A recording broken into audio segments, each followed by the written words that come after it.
I wanted to take a moment to reflect on what Bob Jesse called the arc of lineage and of all the people who kind of allow you to be in a certain place at a certain time. And it's really interesting to actually notice when you're standing in the middle of that arc.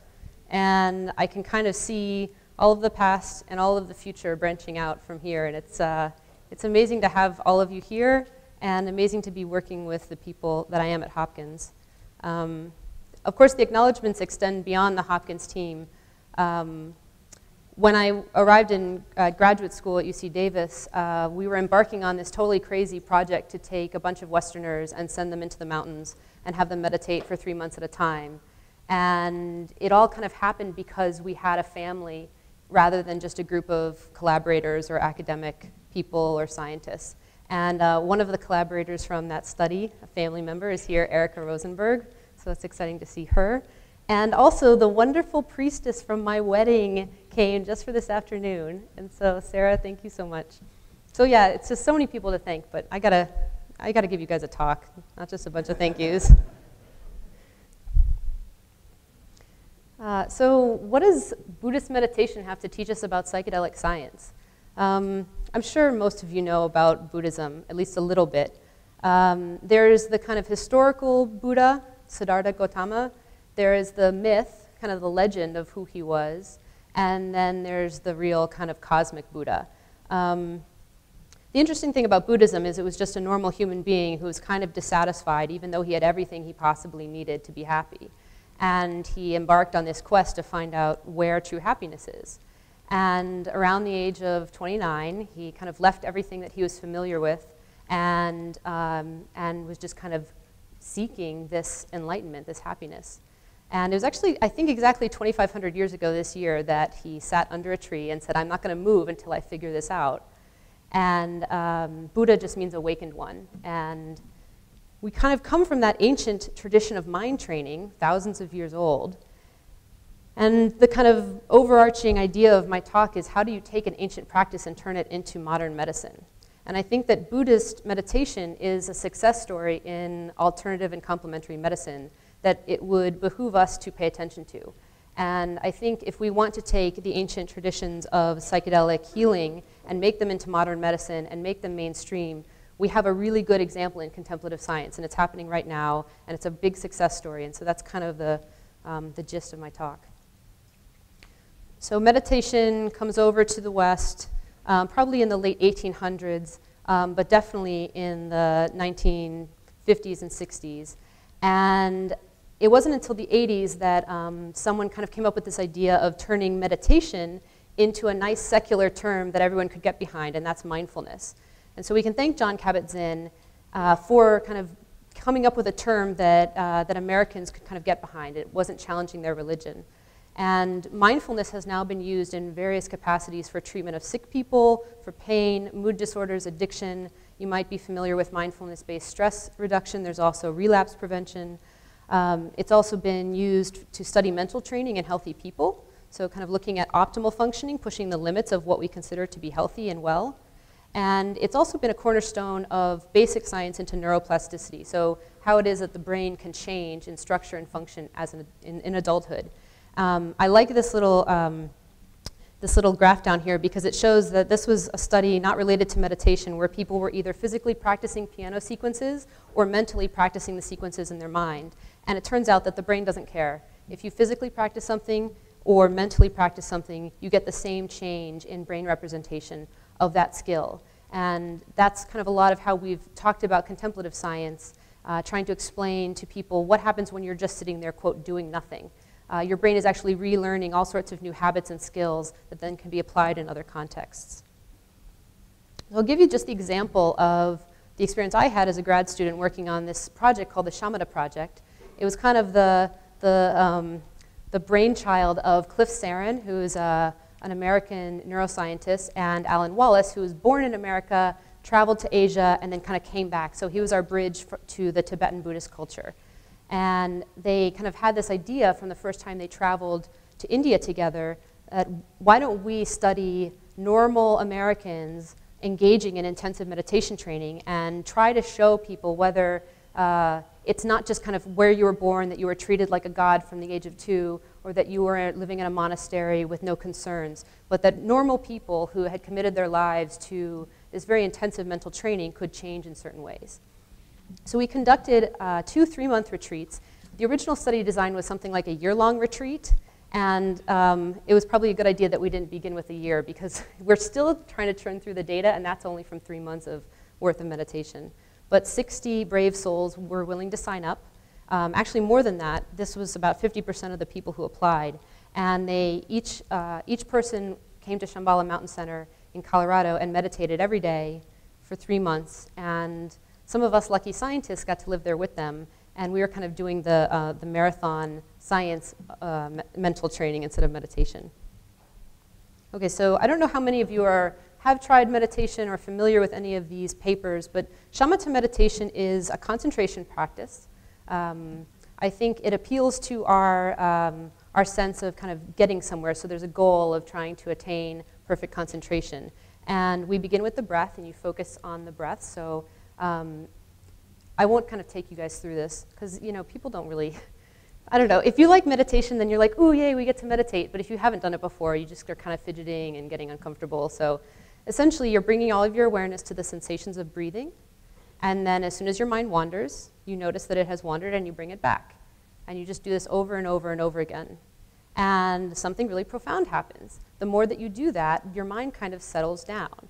And maybe before it settles down, it goes through all sorts of other things. But eventually, you kind of get to this level of calm abiding, where you have the ability to stay present in the moment and use your attention at will. So it's really simple, but you have to do it. And I kind of like this little image here. Very simple. You just sit, focus on your breath, and all sorts of amazing things will happen. These are our group of meditators. So people were either assigned to, when they signed up for the study, they knew that they would either get assigned to an initial retreat in the winter and spring of 2007, or they would be waitlist controls and get assigned to a second retreat in the fall. And so, I mean, as you can imagine, this is a luxurious thing to undertake. You have to have quite a bit of money, about $5,000, although it's cheaper than if people had paid a retreat center to do it on their own. So there's kind of a discount for being in the scientific study. But it costs a lot of money. It takes a lot of time. You had to be willing to give up 3 months of your life at different points in the year. And still, we managed to get a pretty, not diverse group, but it's a range of ages, a range of backgrounds, all the way from 22-year-olds who are straight out of college or in the middle of graduate school and taking a break, all the way up to some people who'd been meditating their whole lives and wanted to just kind of engage in another intensive retreat. This is the lodge where all the meditators lived and where the scientists lived in the first retreat. I don't know how many of you have been to Shambhala Mountain Center. It's outside of Fort Collins in Red Feather Lakes. It's really, really beautiful. This is the stupa on the property. Most of the meditation occurred in the lodge that they were staying in, and they could kind of go around the property. It was a pretty loose structure. It wasn't like a Vipassana retreat where everyone's kind of doing the same thing every day. There was kind of a flexibility, and that was the teacher Alan Wallace's kind of style.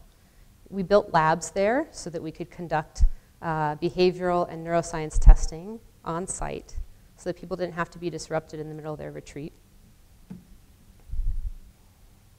So yeah, these are our kind of portable laboratories. And I know that looks kind of like a dungeon, but it was our attempt to create a soundproof and controlled lighting environment so that we could basically mimic the really expensive and permanent neuroscience and psychology laboratories that exist at universities. You might also notice there's a camera that's kind of pointing straight at the person as they sit in front of the computer, but that was actually covered up during the testing so that we could unobtrusively measure people's emotional responses to certain stimuli.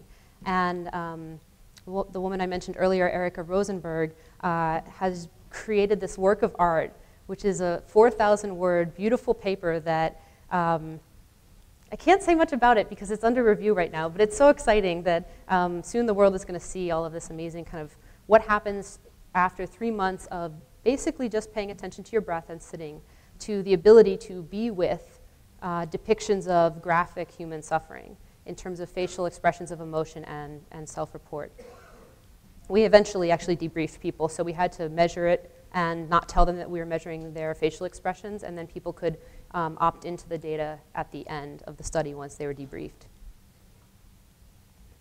And that's us collecting data, so that's kind of where we sat for many hours every day for 3 months.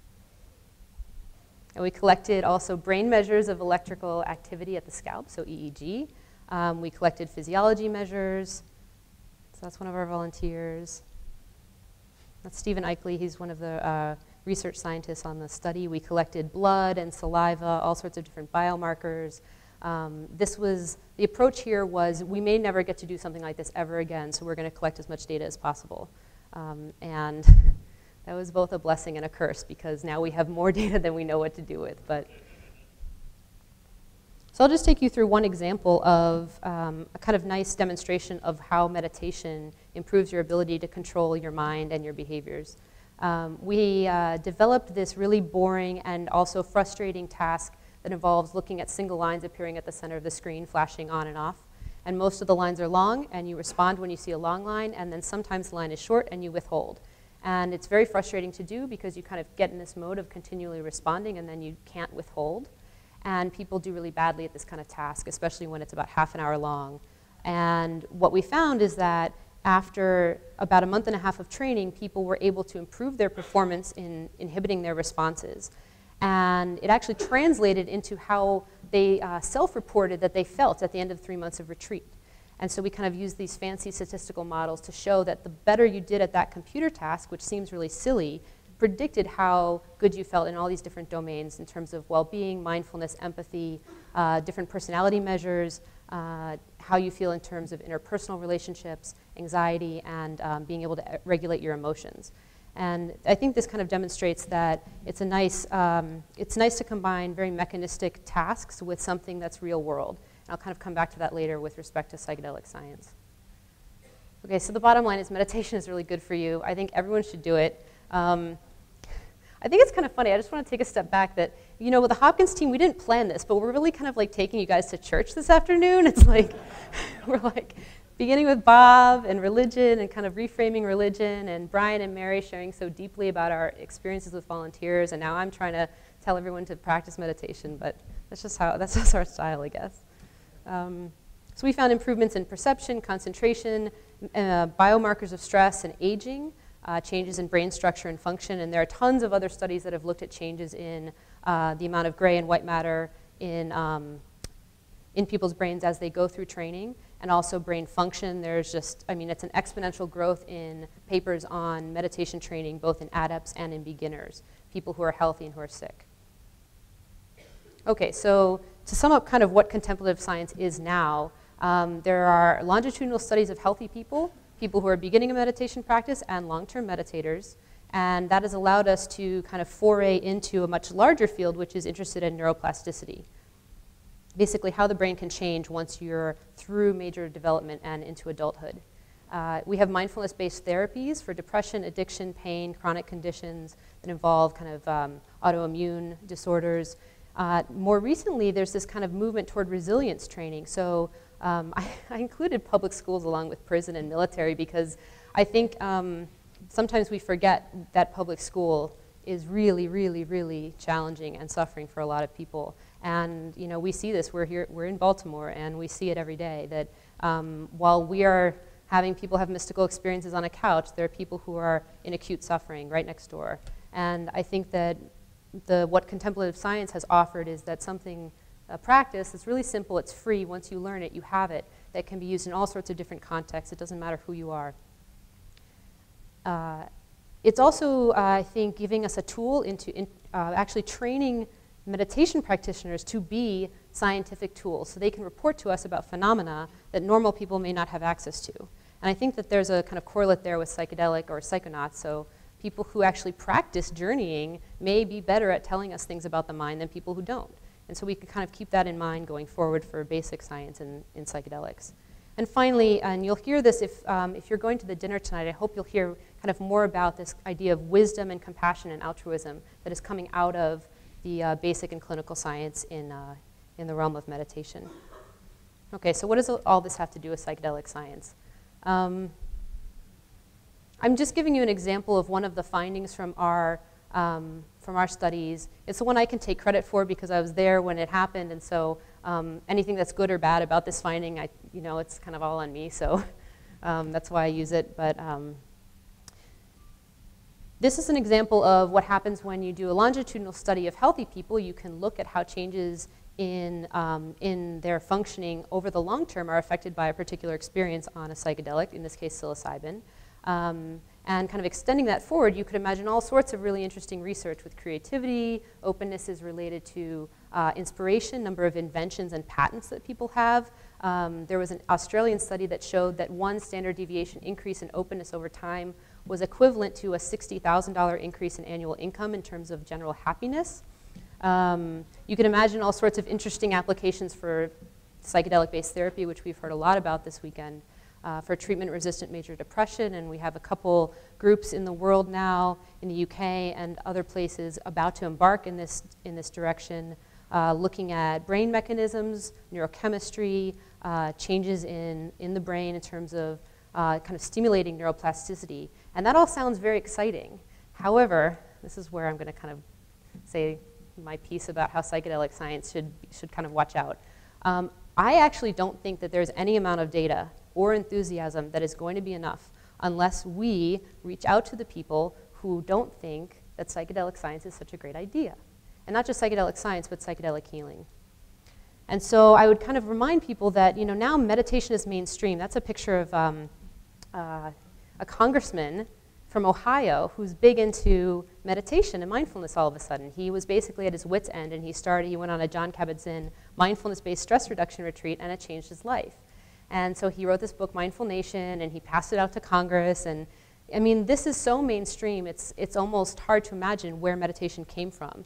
And I think it was not an easy sell at first. And I kind of came toward the tail end of meditation being accepted, but even when I was in grad school, starting in 2004, many of our faculty members and kind of fellow academics basically thought that meditation was just totally wacky, and like, why would you waste your time on this kind of study?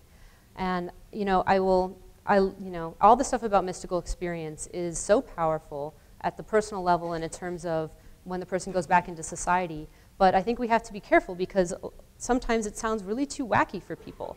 And it sounds unfamiliar, it can be scary. I mean, we are all kind of celebrating this idea of not being tied to a permanent self. But most people like the idea of a permanent self. And when you kind of say that, oh, well, this kind of experience can show you that all is one, it's like, no, everything isn't one. It's me and everything else, So we kind of keeping in mind that this is the perspective that some people are coming from. And finally, I mean, this is something that is obvious, I think, and unfortunate that because psychedelics are Schedule I, some psychedelics are not Schedule I, but they're all basically illegal for most people to use. And illegal is assumed to be dangerous. And that's going to take a long time to change that kind of thinking, and it's just kind of what we have to deal with. So I think going forward, we can use contemplative science as a model. So we should continue with clinical trials. And that's not just, I think, getting FDA-approved medications, which a lot of people have talked about at this conference. A lot of exciting research is going on in that area. But it's kind of presenting a new model for healthcare, and especially for palliative care. Contemplative science, too, is offering a new model of health and well-being and how to approach various points along the life trajectory, especially in death and dying. And so I think we should kind of keep that in mind, that we may not just be suggesting new medicines, we're suggesting a new model. Longitudinal studies in healthy people, I don't think we can forget how important basic science is in this whole enterprise. The idea, so Obama just had this brain initiative, and the public loves to see brain images and think about, oh, I can just change my brain. And it's not something that's wrong with me, it's just I need to kind of repattern and rewire and train my brain. And doing studies with healthy people can help to show that, especially with psychedelics, as well as contemplative science. And I think we should look at both beginners, so people who are hallucinogen naive, and adepts. And I'm using the term adept. I mean, this is maybe a little bit sacrilegious depending on your take on Buddhism, but we kind of court monks and adepts into the lab and people who've dedicated tens of thousands of hours to sitting with their mind. And we don't have that same kind of respect for people who spent tens of thousands, well, hopefully not tens of thousands, but hundreds of hours journeying with psychedelics. And so I think that maybe there's a kind of shift in perspective in how we respect the different members of our community who are willing to take these journeys, even if we're not, or especially because they're illegal, so they're kind of taking a risk. And this is kind of a preachy part, but I think that contemplative science has been really successful because the people who practice meditation continue to show society how they are helping. And there is a very strong ethic of compassion and service. And you know, when you're just kind of sitting with your own mind or journeying on psychedelics, it can seem very self-centered. And I think there's a risk for narcissism and elitism of, you know, kind of I know everything and I'm just kind of saving myself. And in particular Zen, the approach is we sit so that we can be of service. And I think that we can kind of think about that related to the adept idea is that we trip so that we can be of service. And the better role model that you are in society, the better this will kind of help the whole psychedelic science movement. This is not a new idea. In 1996, you know, kind of combining psychedelics and contemplative science, Joan Halifax, Ram Dass, other Zen teachers, Jack Kornfield, got together and kind of said, well, you know, are psychedelics a help or a hindrance in contemplative science? And Jack Kornfield said, I see psychedelics as one of the most promising areas of modern consciousness research. I would not be surprised if at some point there comes to be a useful marriage between some of these sacred materials and systematic training or practice. So we would do well also to take kind of the training manuals and all of the work that has been done with contemplative science and consider how maybe they've provided a nice platform and psychedelics provide a nice fuel. And we can kind of merge those two together, and I think it'll be mutually beneficial. As Brian and Mary talked about if you were here earlier, psychedelics are actually really good contemplative tools. So they teach you how to be here now. Maybe not without a lot of struggle, but most people kind of get to a point of being in the present moment at some point in their sessions, at least in the sessions that I've seen. And it's basically an awareness and acceptance of the moment-to-moment experience. In different forms of Buddhism, they talk about specific experiences that are enlightening in and of themselves. And if you kind of look at the list here I have from Theravadan Buddhism, we're all familiar with mindfulness and concentration, but then there are kind of all these other ecstatic states that are actually considered prerequisites for enlightenment. And if we can give people an access to that state, then we can actually study whether that helps people along the contemplative path.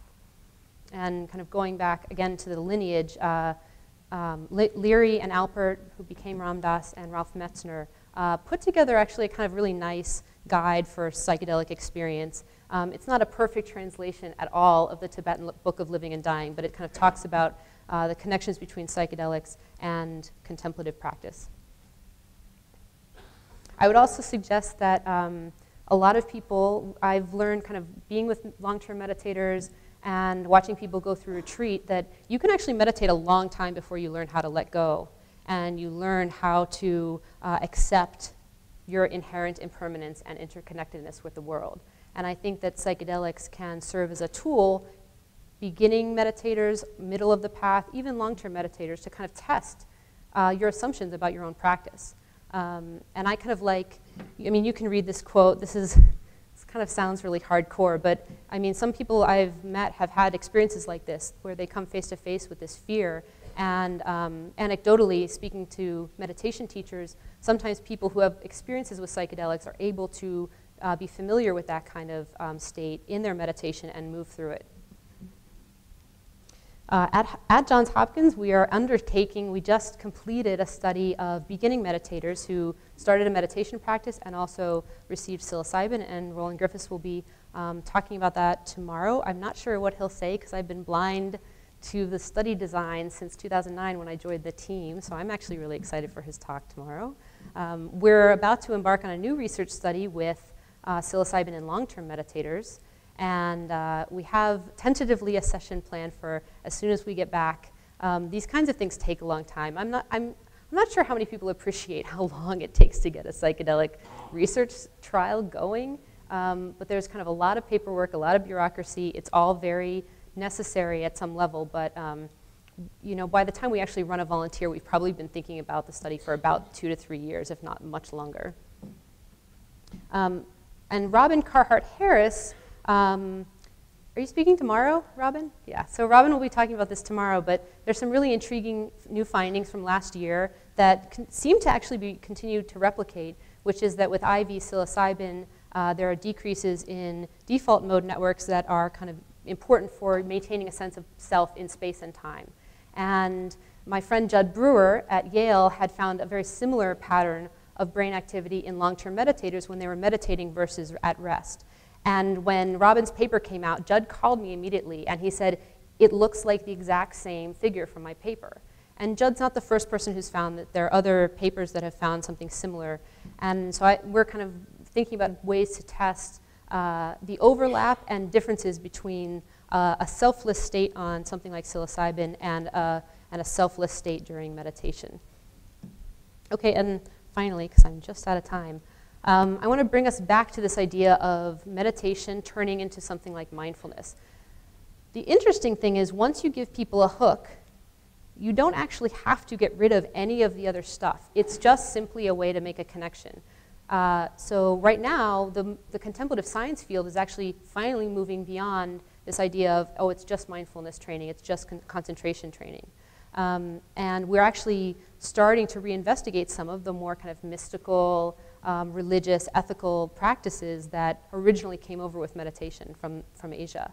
And so there's also been a lot of debate, you know, did Jon Kabat-Zinn do a disservice by taking a religious ancient tradition and turning it into something secular? And I don't think so, because I don't think it would have been possible to as quickly get Americans on board with the idea of sitting with their mind if they didn't have this hook of kind of this secular, very neutral sounding mindfulness term. So I don't know what the hook is for psychedelics. You know, there are limits to the analogy with dreaming, but it works for a lot of people. You know, people who haven't had altered states of consciousness, dreaming is sometimes the only thing that they've had happen to them that is dramatically different than real life.